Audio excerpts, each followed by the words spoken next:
통합과학 3단원 시스템과 상호작용에서 첫 번째로 지구 시스템에서 두 번째인 지권의 변화와 영향에 대해서 알아보겠습니다. 먼저 지진과 화산 활동입니다.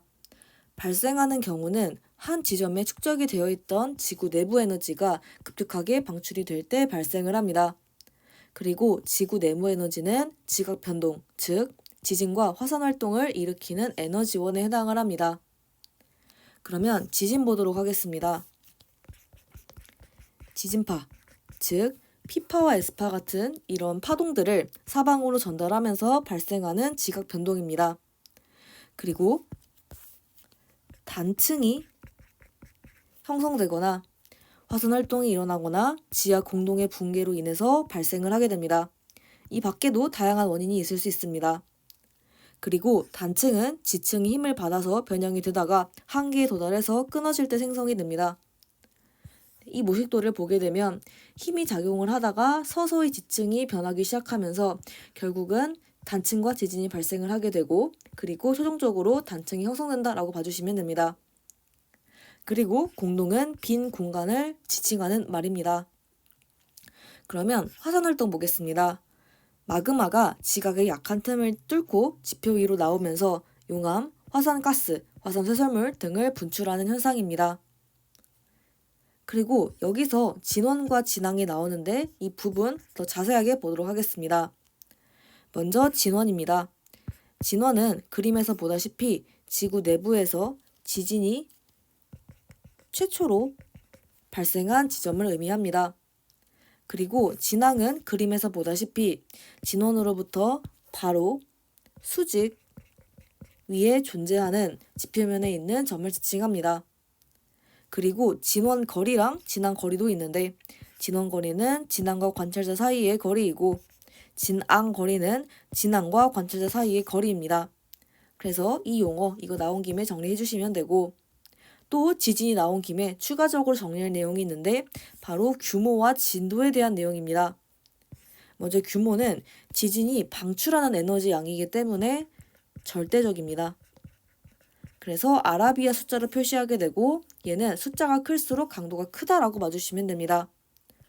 그래서 아라비아 숫자는 예를 들어서 1, 2, 3 이렇게 우리가 쓰는 숫자 기억하시면 되고, 진도는 반대로 특정 지역에서 사람이 느끼는 지진의 세기입니다. 그래서 상대적이다 라고 봐주시면 되고, 얘는 로마 숫자로 표시합니다. 그래서 예시로 1, 2, 3 등등등이 있습니다. 그리고 숫자가 클수록 강도가 큽니다. 그래서 표를 보게 되면 리히터 규모라고 나와 있는데 그냥 규모라고 생각하시면 됩니다. 규모는 숫자 아라비아 숫자로 쓰고 숫자 커질수록 강도 커지고, 진도 메르칼리 나와 있는데 이거 무시하시면 되고 그냥 진도라고 생각하시면 됩니다. 진도 보면 로마 숫자 커질수록 강도 크다 봐주시면 되고, 여기서 진원에서 규모 5.0 발생했다고 나와 있는데 규모는 아라비아 숫자를 나타내고 절대적인 값이고, 진도는 로마 숫자를 나타내고 거리가 멀어질수록 대체적으로 숫자가 감소한다. 그래서 얘네들은 상대적이다 라고 봐주시면 됩니다.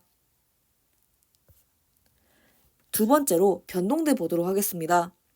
정의는 지각 변동, 즉 지진, 화산, 조산운동 등등등이 활발하게 일어나는 지역입니다.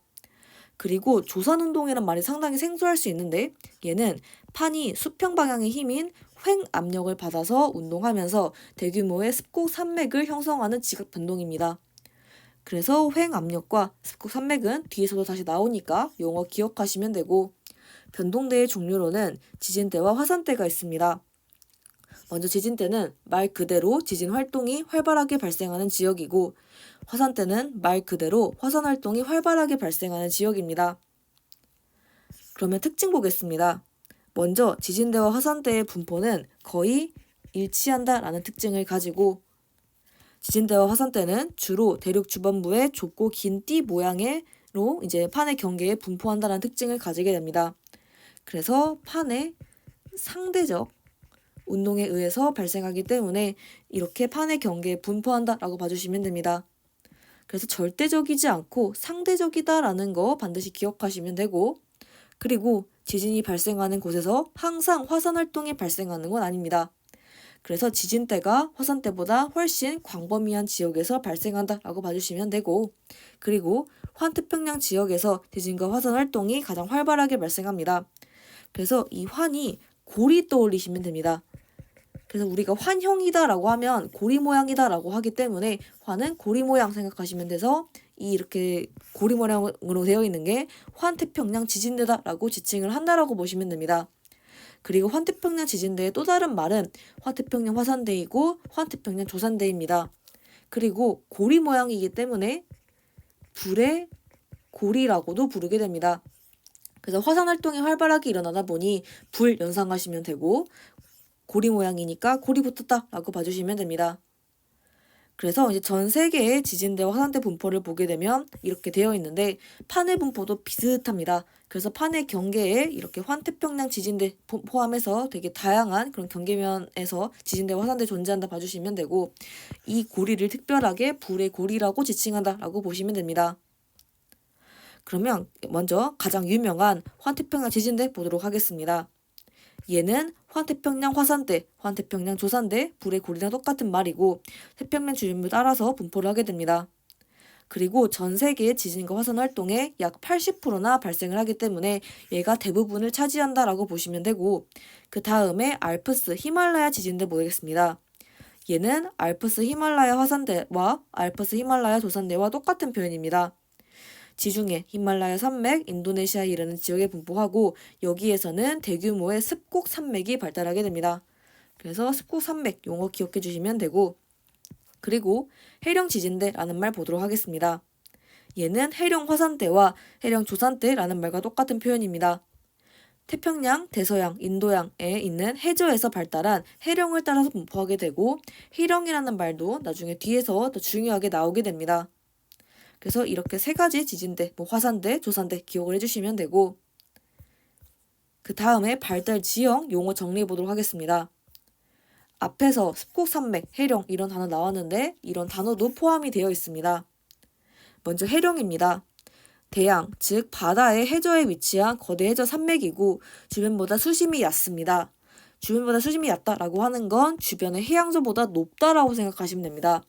그리고 해양저는 바다의 바닥을 지칭합니다.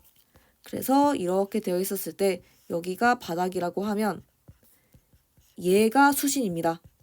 그래서 수심이 얕기 때문에 바닥은 높다라고 보시면 됩니다.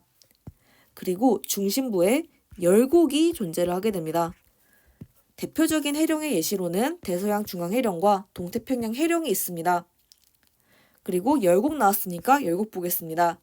열곡은 대륙이나 해양에서 발달하는 폭이 좁고 긴 V자 모양의 골짜기를 지칭하고, 열곡대는 멘틀 대류가 상승하는 곳에서 열곡이 길게 이어져서 형성된 지역입니다. 그래서 열곡이 여러 개면 열곡대 봐주시면 되고, 열곡대는 대륙의 열곡대가 점점 넓고 이제 깊어지면 좁은 바다를 형성하게 되고, 더 발달하면 새로운 대양, 즉 거대한 바다가 형성된다라고 봐주시면 됩니다. 그리고 열곡대에서 이제 바닷물이 차오르라서 바다가 되면 얘는 해령이 된다라고 봐주시면 됩니다. 근데 이렇게 해령, 열곡, 열곡대 용어가 있는데 정작 이 용어를 좀 다르게 쓰는 경우가 있습니다. 그래서 정의랑 실제 표현을 구분을 해주셔야 됩니다. 실제로는 해양에서는 해령과 열곡이 존재한다라고 표현을 해주고 대륙에서는 열곡대가 존재해요 라고 해주게 됩니다.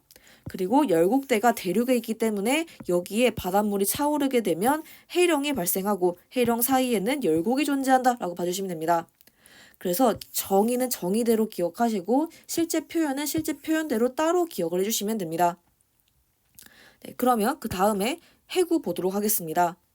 해구는 폭이 좁고 깊은 해저 골짜기입니다. 그래서 여기 해구 이렇게 존재하는 거 볼 수 있고, 해구는 주로 태평양의 가장자리에 발달을 해주게 됩니다. 예시로는 일본 해구, 마리아나 해구, 필리핀 해구 등등등이 있습니다. 그리고 호상열도 보겠습니다. 해구와 나란하게 활 모양, 즉 호 모양으로 화산섬이 배열되어 있는 지형입니다. 그래서 호상열도는 뭔가 이렇게 구부러진 형태다라고 봐주시면 되고, 대표적인 예시로는 일본 열도와 필리핀 열도가 있습니다. 그러면 습곡산맥 보도록 하겠습니다. 여기 나와 있는데 지층이 횡압력, 즉 압력인데 횡압력을 받아서 휘어지게 되면서 융기에서 형성된 대규모의 습곡 산맥입니다. 그리고 융기라고 하는 건 땅이 주변에 대해서 상대적으로 상승하는 것을 의미하고 대표적인 예시로는 히말라야 산맥과 안데스 산맥이 있습니다. 그래서 여기 나와 있는 내용들 참고해서 기억해 주시면 되고 발산, 보존, 수렴의 경계 이런 것들은 뒤에서 다시 나오니까 그거 참고해서 기억해 주시면 됩니다. 그럼 이렇게 해서 발달 지형까지 마무리하도록 하겠습니다.